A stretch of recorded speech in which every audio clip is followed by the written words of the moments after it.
ॐ गजाननं भूतगणाधिसेवितं कपित्थजम्बूफलचारुभक्षणं उमासुतं शोकविनाशकारिणं नमामि विघ्नेश्वरपादपङ्कजम्।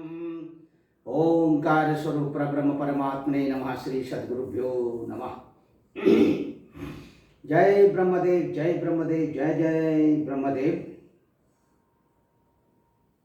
ब्रह्म ज्योति ज्योतिष YouTube channel के साथ जुड़े हुए मैं आप सभी सदस्यों का हार्दिक अभिनंदन एवं स्वागत करता हूं। दर्शकों, आज मैं आप सबको बताने जा रहा हूं ज्योतिष विषयक कुछ महत्वपूर्ण सूत्र।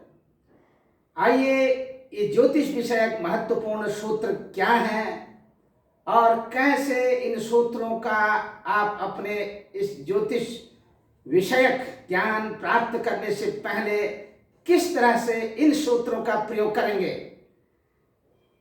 दर्शकों, जैसा कि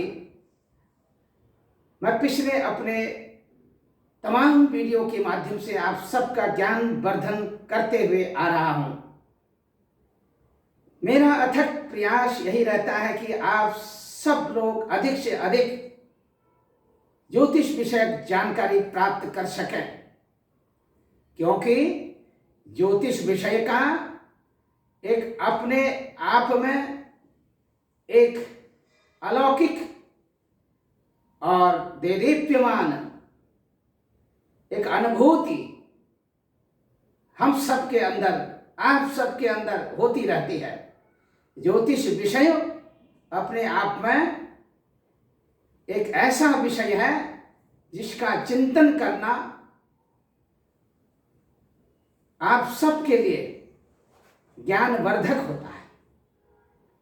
यदि ज्ञान की उस शलाका में, ज्ञान रूपी उस शलाका के द्वारा अपने अंदर यदि आप इस तरह का भाव व्यक्त करते हैं कि मुझे लोक कल्याण के लिए ज्योतिष सीखना है, मुझे जनता जनार्दन की सेवा के लिए ज्योतिष सीखना है, ऐसा भाव जागृत करके अपने ज्योतिष विषयक पहले सूत्र में इस तरह का आप चिंतन करें, और ये चिंतन आपके लिए बहुत ही सहायक होगा।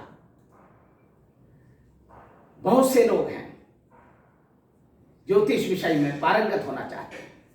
बहुत से लोग ज्योतिष विषयक प्रायः जो हमारे विद्यालयों में, स्कूलों में पाठ्यक्रम के दौरान प्रथमा, मध्यमा, उत्तमा आदि के साथ साथ जो ज्योतिष विषयक शिक्षा दी जाती है, तत्पश्चात शास्त्री, आचार्य और विद्यावारिधि तक की जो उपाधियां दी जाती हैं, उन सब को पढ़ने के बाद भी अपने इस ज्योतिष विषय ज्ञान में उनके अंदर अपूर्णता रहती है। कारण क्या है? कारण यही है कि उनने जब किसी भी विषय वस्तु का आप चिंतन करते हैं, शास्त्रों का अध्ययन करते हैं, शास्त्रों के अध्ययन के पश्चात जब तक शास्त्रों को जब गुण नहीं लेते हैं, शास्त्रों के विषय में ऐसा कहा है कि अनभ्यासे विषम शास्त्रम अजीर्णे भोजनम विषम।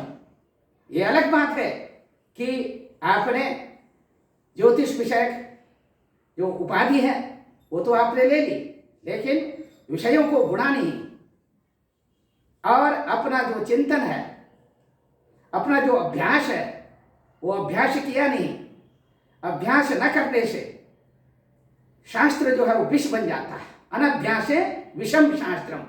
यदि अधिक खा लेते हैं, अधिक खाने से भोजन अजीर्ण हो जाता है, अपचन हो जाता है। अपचन की उस क्रिया को कहते हैं जो भोजन पचता नहीं है। अब भोजन यदि नहीं पचेगा तो आपको वॉमिटिंग हो जाएगी, दस्त लग जाएंगे, उल्टी होने लगेगी। इसीलिए भोजन का पाच्य होना, भोजन का सुपाच्य होना भी अति अनिवार्य होता है। इसलिए अजीर्णता कब होती है? जब अपने सीमा से अधिक भोजन ग्रहण कर लेते हैं। इसी तरह से वह सुपाच्य न होकर के अजीर्ण हो जाता है। अजीर्ण होने से वह शरीर में कष्ट का कारक बन जाता है, शरीर में कष्ट का कारण बन जाता है। तो दर्शकों, यहाँ पर मैं आपको बताना चाहूँगा, इसीलिए निरंतर शास्त्र का अभ्यास करते रहना चाहिए। ज्योतिष विषयक यदि आप विद्यार्थी हैं, आपके लिए मैं कुछ ऐसे विशेष सूत्र बता रहा हूँ कि ज्योतिष जिन्होंने पढ़ लिया है वो अपने आप में पारंगत हैं, विद्वान हैं और अच्छी सफलता उन्होंने अपने जीवन में प्राप्त कर ली है। दैव योग आगे अपनी प्रसिद्धि में कहीं भी किसी भी तरह की कमी नहीं है और संयोग इस तरह का बहुत से लोगों के साथ बनता है और बहुत से लोगों के साथ यह संयोग बिगड़ता चला जाता है। दर्शकों, यहाँ पर मेरा मानना यह है कि पोथी चाहे ज्योतिष विषय कितनी पढ़ ले, चाहे शास्त्र से संबंधित कितना भी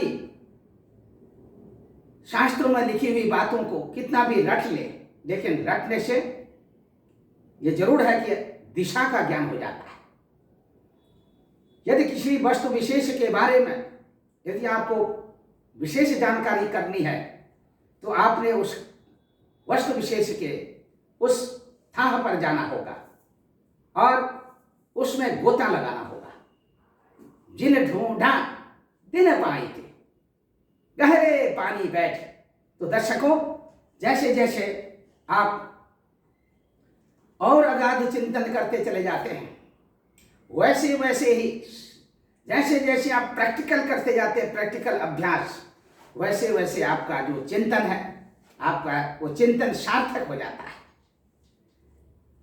जैसे जैसे आप पढ़ते चले जाते हैं, गुणते चले जाते हैं, पढ़ते रहने से, गुणते रहने से आपका ज्ञान जो है वह विकसित हो जाता है, जिसको हम जागृता अवस्था में जागृति अवेयरनेस कहते हैं। अवेयरनेस, इसीलिए जब आप हमेशा जागृत रहते हैं तो आपका ज्ञान भी जागृत रहता है। यहाँ पर कुछ ऐसे प्रारंभिक स्तर के विद्यार्थी जो ज्योतिष विषय में प्रवेश के साथ साथ अपना यह लक्ष्य बना करके चलते हैं कि उनको भविष्य में जा करके एक सफल भविष्य वक्ता बनना है।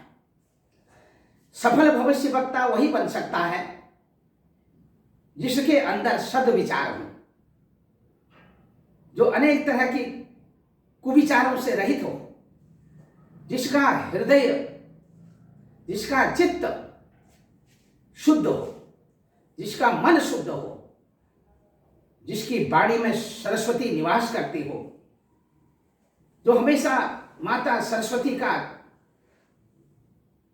ध्यान करता हो, मां सरस्वती की आराधना करता हो। दर्शकों, मेरा ये सब कुछ आप सबको बताने का मतलब यही है कि ज्योतिष विषय में बहुत से लोग बहुत सारी किताबों को पढ़ने में लगे रहते हैं, लेकिन अंततोगत्वा उनके पल्ले में कुछ पड़ता नहीं है, निराशाजनक स्थिति बन जाती है। बहुत से ऐसे उदाहरण हैं, मैंने बहुत से ऐसे लोगों को देखा है जिन्होंने ज्योतिष विषय में अथवा अन्य विषयों में, चाहे वो मेडिकल साइंस का विषय हो, चाहे वो इंजीनियरिंग का विषय हो, चाहे अन्य टेक्नोलॉजी से संबंधित विषय हो, चाहे आर्ट, कला, डिजाइनिंग, पेंटिंग आदि से संबंधित विषय हो, बहुत से लोग हैं ऐसे। मैं ये नहीं कह रहा हूं कि पुस्तकों को पढ़ना नहीं चाहिए, पुस्तकों को तो पढ़ना ही चाहिए, क्योंकि शास्त्र को जब तक आप पढ़ेंगे नहीं, शास्त्रों का अध्ययन नहीं करेंगे, जो शास्त्र की श्रेणी में आते हैं, शास्त्र की श्रेणी में वो सारे सब्जेक्ट आते हैं जिनमें हमारे इस सनातन धर्म से संबंधित सारा ज्ञान लिखा गया है। सनातन धर्म से संबंधित तमाम तरह के जो प्राकृतिक नियमों के बारे में जानकारी दी गई है। जैसे वेद है, ये वेद के साथ साथ उपवेद, वेदांग जिन्हें हम शास्त्र कहते हैं, क्योंकि ये स्वयं भगवान जनार्दन के मुंह से वेद का प्राकट्य हुआ। इस तरह से शास्त्रों का जो हमारे इस सनातन धर्म की इस प्रणाली में शास्त्रों का जो समावेश हुआ, इस समावेश में हमारे प्राचीन ऋषि मुनियों की अद्भुत देन रही है। इसीलिए ज्योतिष विषय जो नवीन विद्यार्थी हैं, उन्हें चाहिए कि निरंतर सबसे पहले यदि आप सफल भविष्य वक्ता बनना चाहते हैं, देश काल परिस्थिति का ध्यान रखते हुए सबसे पहले आप करें क्या? सबसे पहले आपको अपनी इष्ट साधना करनी अनिवार्य होती है, क्योंकि कहा भी है इष्ट बिना सब भ्रष्ट है, इष्ट बिना सब भ्रष्ट है, ज्योतिष वैद्य का विद्या। चाहे वो ज्योतिषी हो, चाहे कविता करने वाला हो, चाहे वैद्य हो, जब तक इष्ट की कृपा नहीं हो जाती तब तक वह सब कुछ अपवाद हो जाता है, भ्रष्ट हो जाता है। इसीलिए एक तो जो नवीन ज्योतिष विषयक विद्यार्थी हैं, चाहे वो पुरुष हो चाहे महिला हो, यदि सही माने में आप अपने अंदर ज्योतिर्मय, ये जो हमारा जो शरीर है ये ज्योतिर्मय शरीर है, और ज्योतिर्मय शरीर में यानी कि शरीर के अंदर ही ग्रह नक्षत्रों का समावेश है। इसीलिए जो हमारी ज्योतिषपति प्रज्ञा है, ज्योतिषपति प्रज्ञा के द्वारा वो सब कुछ अपने दृश्य पटल पर हम देखने में सक्षम हो जाते हैं। ज्योतिषपति प्रज्ञा, यदि आप अपनी ज्योतिषपति प्रज्ञा का प्रयोग करते हैं, ज्योतिषपति प्रज्ञा जब तक आप के शरीर में जो ग्रह नक्षत्र विद्यमान है वो जब तक जागृत नहीं हो जाएंगे आपकी साधना के द्वारा, इसलिए कह रहा हूं कि साधना बहुत जरूरी है। भगवान भास्कर को, भगवान सूर्य को रोज प्रातःकाल स्नान आदि के पश्चात अवश्य, यदि आप चाहते हैं कि सफल भविष्य वक्ता बनना चाहते हैं, तो आप भगवान सूर्यदेव को जल अवश्य दें। और निरंतर भगवान सूर्यदेव को जल देते रहने से आपके अंदर में कॉन्फिडेंस बहुत बड़ी मात्रा में आ जाएगा, आत्मविश्वास की कमी नहीं रहेगी, आपका मनोबल बढ़ेगा, आपका भय हटेगा। एक अच्छे कुशल ज्योतिषी को भय रहित होना चाहिए। जब तक भय होगा तो आप ज्योतिषी नहीं बन सकते, भविष्य वक्ता नहीं बन सकते।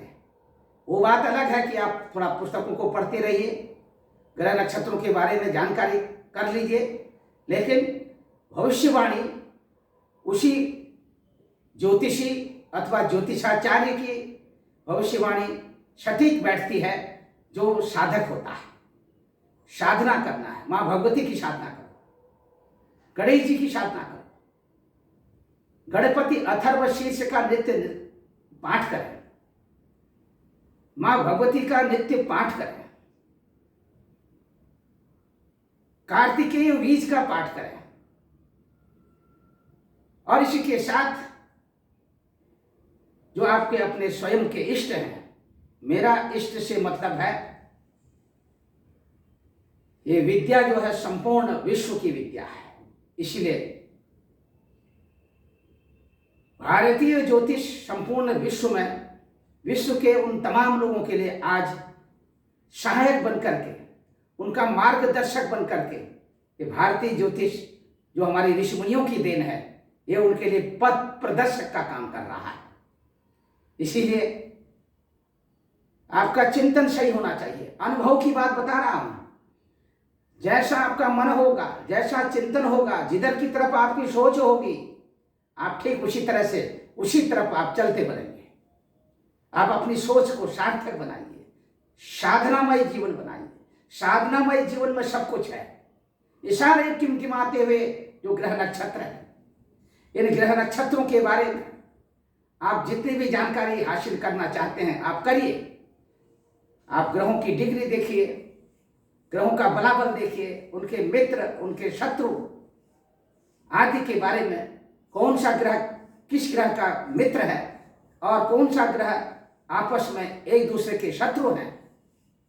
कौन कौन ऐसे ग्रह हैं जो एक दूसरे के शत्रु हैं, कौन सा ग्रह किस ग्रह का न्यूट्रल है, सम है, कौन सा ग्रह किस ग्रह का अधिमित्र है, और कौन से वो ग्रह जो एक दूसरे के अधिशत्रु बन जाते हैं। अधिमित्र और अधिशत्रु की स्थिति कैसे बनती है, कब कौन सा ग्रह किस ग्रह का अधिमित्र हो जाता है, कौन सा ग्रह किस ग्रह का अधिशत्रु हो जाता है। इस तरह के तमाम ज्योतिष विषयक जो सूत्र हैं उन सब की जानकारी करना तो आवश्यक ही है। इसी के साथ यहां पर सूक्ष्म रूप से मैं आपको बताना चाह रहा हूं, जन्म पत्रिका में जो 12 भाव या 12 भावों की जो संज्ञा, जन्म पत्रिका में जो 12 खाने होते हैं, 12 कोष्ठक होते हैं, उन 12 कोष्ठकों को 12 भावों की जो संज्ञा दी है हमारे ऋषि मुनियों ने, हमारे आचार्यों ने, हमारे जो प्राचीन आचार्य हैं उन्होंने, उन 12 भावों से किन किन बातों की जानकारी करनी चाहिए, किस भाव से किस बात के विषय में, किस भाव से किस वस्तु विषय के बारे में जानकारी करनी चाहिए। अर्थात कौन सा भाव जातक के स्वरूप के बारे में बताता है, कौन सा भाव उस जातक का रूप बताता है, रंग बताता है, कैसा रंग होगा, गोरा होगा कि काला होगा, गेरुआ रंग होगा, चेहरे की भव्यता कैसी होगी, सुंदरता कैसी होगी, आकर्षण चेहरे में कैसा होगा, ये किस भाव से जानकारी करेंगे, प्रथम भाव से। तो दर्शकों, किस भाव से किन किन बातों का विचार करना चाहिए, ये अति नितांत आवश्यक है। इन बातों का विचार करना, इन बातों के बारे में जानकारी रखना। इसी के साथ मैं आपको बताना चाहूंगा, जैसा मैंने अभी कहा था, बहुत से लोग हैं वो पढ़ लिख लेते हैं, पढ़ लिख करके जब उस विषय की तरफ चिंतन जब तक वो नहीं करते हैं सार्थक नहीं होते हैं। बहुत से लोग चिंतन भी करते हैं तब भी सार्थक नहीं होते हैं। कारण क्या है कि वो साधना नहीं करते। साधना बहुत जरूरी है। अगर साधना करेंगे तो निश्चित तौर पर जो आपकी वाणी के द्वारा जो भी शब्द आप प्रयोग में लाएंगे, उन शब्दों से आपके सामने में जो कोई भी व्यक्ति अपनी समस्याओं को लेकर के आया हुआ है, आप उसे जो भी बताएंगे वो बात आपकी वाणी से निकल रही है, क्योंकि आप दैवज्ञ बन करके कार्य कर रहे हैं। दैवज्ञ का मतलब क्या है? दैवम जानाति इति दैवज्ञ, जो ईश्वर के विषय में जानता है, जो ईश्वर के विषय में जानकारी रखता है, उसे दैवज्ञ कहते हैं। इसीलिए दैवज्ञ को हमेशा साधनारत रहना चाहिए। केवल अपना ध्यान साधना में, अपने इष्ट में अपना ध्यान केंद्रित करना चाहिए। उसके पश्चात ज्योतिष विषय ग्रंथों का अध्ययन करना चाहिए और निरंतर स्वाध्याय करते रहना चाहिए। स्वाध्याय चाहे वो व्याकरण विषय हो, न्याय से संबंधित हो, वेदों से संबंधित हो, ज्योतिष विषय से संबंधित हो, स्वाध्याय निरंतर करना चाहिए। चाहे वेदांत से संबंधित हो, अपने विषय में अपनी पकड़ लाने के लिए सर्वप्रथम गणेश जी की आराधना तो नित्य प्रतिदिन करना ही चाहिए, साथ में मां शारदा देवी की। इस तरह से निरंतर अध्ययनरत रहने से, साधना करने से, यदि आप रोज स्वाध्याय करते हैं, यह भी एक साधना है। निरंतर स्वाध्याय करते रहना और शब्दों को समझते रहना और शब्दों के समूह को समझते रहना और शब्दों के अंदर उस भाव को समझते रहना। जब आप समझते रहेंगे तो स्वाध्याय करते रहेंगे, ये स्वाध्याय आपका सार्थक हो जाएगा। कोई भी आपके सामने अपनी समस्याओं को लेकर के आता है, आप उन समस्याओं को सुनते हैं। बहुत से लोग जब स्वयं अपने आप में साधक नहीं होते, केवल ज्योतिषी बन करके बैठ जाते हैं, तो उनके द्वारा कहा हुआ वाक्य जो है वो सटीक नहीं बैठता।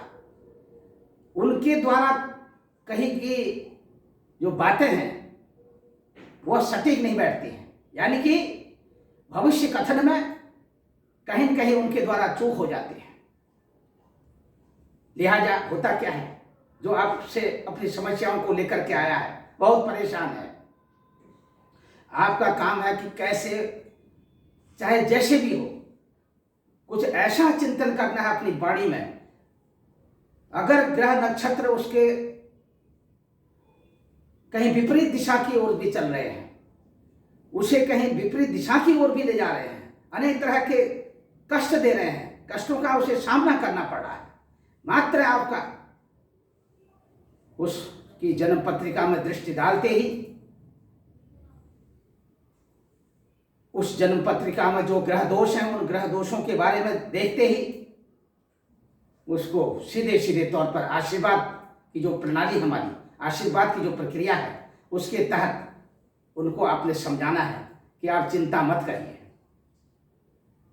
और जब तक आपको लगती है कि ये समस्या है, तब तक का समय काल जो है जन्म पत्रिका में देख करके महादशा, अंतरदशा, प्रत्यंतर दशा, सूक्ष्म दशा, प्राण दशा, इन सब की बात, इन सब दशाओं का विचार करके ग्रह जन्म पत्रिका में जिस भाव में जहाँ जिस तरह की स्थिति बना रहे हैं, वो सब चिंतन करते हुए यदि वो सही माने में वो परेशान है, उसकी परेशानी कैसे दूर होगी और किस तरह का आप उसको वाक्य कहें जो उसके लिए अमृत सिद्ध हो जाए, आपकी वाणी उसको लग जाए, इस तरह से, ताकि वो दुखी व्यक्ति और अधिक दुखी ना हो, उसको उसे उसके विषय वस्तु से भटकाने की कोई कोशिश नहीं करें।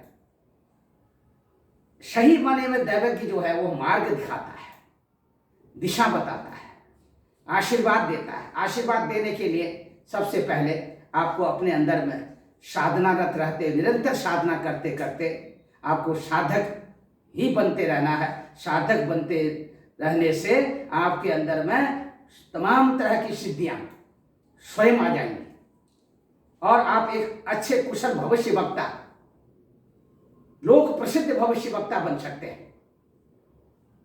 इसी के तहत आधार के रूप में ग्रंथ तो है ही है। बहुत से लोग ऐसे हैं जो मेडिकल साइंस में बहुत अधिक पढ़ लिख लेते हैं, उसके बाद भी दर दर की ठोकरें खाते हैं, कभी कहीं कभी कहीं कभी कहीं, लेकिन साइंटिस्ट होते हुए भी ठोकरें खा रहे हैं। कारण क्या है कि कहीं कहीं उनका जो प्रारब्ध है वो साथ नहीं दे रहा है। ऐसे एमबीबीएस डॉक्टर वगैरह हैं, बहुत से डॉक्टर हैं, वो एमबीबीएस की पढ़ाई करके एक अच्छा डॉक्टर बनना चाहते हैं।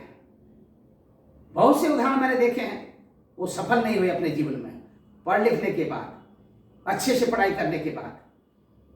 एक इधर उधर से डॉक्टरों के ही पास बैठ करके उसी मेडिकल साइंस में थोड़ा सा दवाइयों के बारे में जानकारी हासिल कर लेता है और लोगों को थोड़ी थोड़ी बातें बताने लग जाता है, दवाई देने लग जाता है, इंजेक्शन देने लग जाता है, दवाई देने लग जाता है, धीरे धीरे उसका नाम हो जाता है।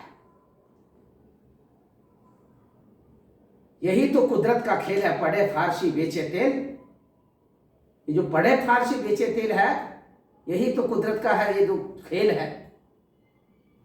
तो यहां पर पढ़ा आपने सही, लेकिन पढ़ने के बाद जब सार्थकता आप सफल नहीं हुए तो फिर हुआ क्या? तेल बेचने वाली जैसी स्थिति आ गई। तो वो भी एक सफल भविष्य वक्ता के लिए उसके मार्ग में अनेक तरह की जो बाधाएं हैं, वो बाधाएं कहाँ से उत्पन्न हो रही हैं, क्यों उत्पन्न हो रही हैं, इस पर विचार करके हुए पढ़े फारसी बेचे तेल, यही कुदरत का देखो खेल। ये वाली स्थिति नहीं आनी चाहिए। इसीलिए साधना निरंतर करें। साधना के साथ साथ आप अपने अंदर में वो जागृति लाएं, ताकि आपकी जो दृष्टा शक्ति है वो मजबूत हो जाए। ग्रहों के बारे में आप जानकारी जरूर करें, क्योंकि बिना ग्रहों की जानकारी, बिना पढ़ाई किए तो आप जब तक एक उदाहरण के तौर पर आप एक बहुत बड़ा टावर बना रहे हैं या एक अपने लिए घर बना रहे हैं, मकान बना रहे हैं, जब तक उसकी बुनियाद उसकी मजबूत नहीं बनाएंगे तो बिना बुनियाद को मजबूत बनाए ही और ऐसे ही आप ईंटा लगा करके आप उसको चिनाई करते हुए ऊपर ले आएंगे और बहुत अच्छा मसाला नहीं लगाएंगे, बहुत अच्छी उसकी पकड़ नहीं बनाएंगे, तो आने वाले समय में कब तक वो टिकेगा? एक दिन भरभरा करके वो गिर जाएगा, वो टावर भी गिर जाएगा, वो मकान भी गिर जाएगा। बुनियाद को मजबूत करने के लिए जो आपका बेसिक नॉलेज है वो तो होना ही चाहिए। जब बेसिक नॉलेज आपका मजबूत होगा तो आगे चल करके जब आप साधना भी करेंगे, साधना करते करते जब आपके अंदर वो सिद्धियां आ जाएंगी तो फिर भी आपको बेसिक नॉलेज की तरफ तो जाना ही पड़ेगा। इसीलिए मैं आपको आज फिर से बता रहा हूं, ज्योतिष विषय में सबसे पहले आपने एक तो देखना है कि भाई ग्रहों का जो स्वरूप है, उनका जो रूप है, उनका आकार है, और कौन सा ग्रह क्या देने वाला होता है, किस भाव में बैठ करके, इन 12 भावों में किस भाव में कौन सा ग्रह जो है विशेष रूप से कारक माना गया है। ग्रहों का जो कारकत्व है उसे समझने की पूर्ण कोशिश करें। ग्रहों का बलाबल देखें, कौन सा ग्रह अधिक बली है और कहां बैठा है, किस भाव में बैठा है। उस भाव में बैठने से उस भाव की वो वृद्धि कर रहा है अथवा उस भाव का नाश कर रहा है। किस भाव को कहां से कौन सा ग्रह देख रहा है। जो ग्रह देख रहा है, जिस ग्रह की जिस भाव पर दृष्टि पड़ रही है, उस दृष्टि शुभ दृष्टि है कि अशुभ दृष्टि है। उस भाव में बैठे हुए ग्रह, जो ग्रह जिस भाव को देख रहा है उस भाव में बैठे हुए ग्रह उस ग्रह के शत्रु है कि मित्र है। उस भाव में जो राशि विद्यमान है वो राशि उसकी अपनी मित्र राशि है अथवा शत्रु राशि है।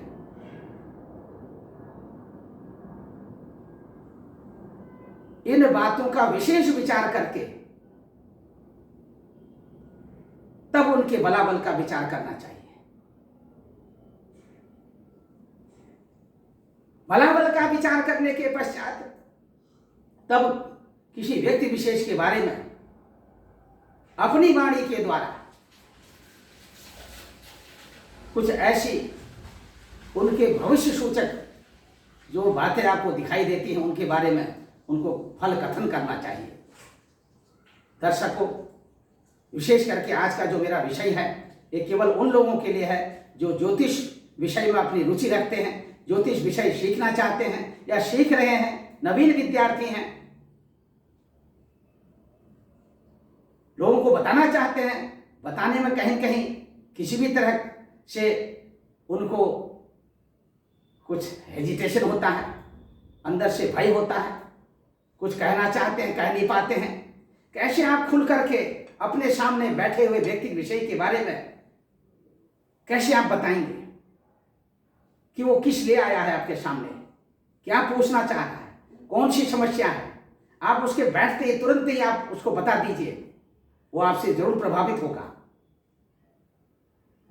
आपके सामने में किस अवस्था में वो आ रहा है, उसका उठने का ढंग क्या है, उसका बैठने का ढंग क्या है, उसका चलने की चाल क्या है, उसकी चाल और ढाल, बैठने का, उठने का, हर तरह उसके शारीरिक लक्षणों के आधार पर भी आप उसकी जन्म पत्रिका देख करके उसके लग्न के बारे में, उसके ग्रह नक्षत्र राशि के बारे में सुनिश्चित कर सकते हैं कि ये जन्म पत्रिका सही है या अथवा नहीं। तो दर्शकों, इसी के साथ साथ आप भविष्य कथन करने में सक्षम हो जाएंगे। बहुत से लोग कुछ भी नहीं करते हैं, केवल साधना में ही लीन रहते हैं। थोड़ा सा उनका एक आधार होता है, लेकिन वो समाज में लोगों के बीच में एक सफल भविष्य वक्ता बनकर के लोक प्रसिद्धता को प्राप्त हो जाते हैं। लेकिन अगर दूसरी तरफ आप जाएं, उनसे ज्योतिष विषय ABCD पूछें तो उनको नहीं आती। बहुत से लोग हैं, बहुत बड़े गणितज्ञ हैं, बहुत बड़े विद्वान हैं, खगोलज्ञ हैं, सिद्धांत वेत्ता हैं और फलितज्ञ हैं, लेकिन अपने प्रैक्टिकल लाइफ में लोगों को बताने में सक्षम नहीं हो पाए, प्रसिद्धि नहीं मिल पाई। बहुत से ऐसे उदाहरण हैं। तो इसीलिए मैं यहाँ पर आपको अपने वीडियो के विस्तार के भय से जो जो बातें मैंने बताई हैं, और मैंने यहाँ पर देखिए लिखा भी है कि क्या क्या आप कैसे कैसे विचार करेंगे। तो जरूर आप उन लोगों के लिए जो ज्योतिष विषयक विद्यार्थी हैं, उन सब के लिए ये वीडियो बहुत ही मार्गदर्शक का काम करेगा।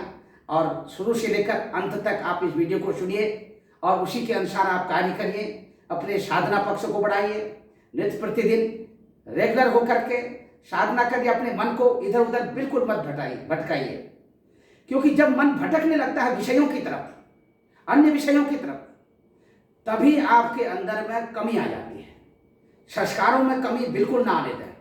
अपने को संस्कारित रखिए, व्यवहारिक रखिए, संस्कारित रखिए। साधना पक्ष आपका मजबूत होना चाहिए, साधक बन करके आप चलिए।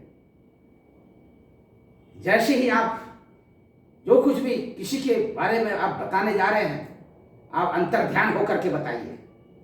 जरूर आपकी वाणी सिद्ध होगी और लोगों को आप उनका मार्गदर्शन करने में सफल होंगे। इसी के साथ मैं अपनी वाणी को विराम देता हूँ। सर्वे भवन्तु सुखिनः, सर्वे सन्तु निरामया, सर्वे भद्राणि पश्यन्तु मा कश्चित् दुःख भाग् भवेत्। ओम पूर्णमदः पूर्णमिदं पूर्णात् पूर्णमुदच्यते पूर्णस्य पूर्णमादाय पूर्णमेवावशिष्यते। हरि ओम तत्सत्, हरि ओम तत्सत्। जय ब्रह्मदेव, जय ब्रह्मदेव, जय जय ब्रह्मदेव।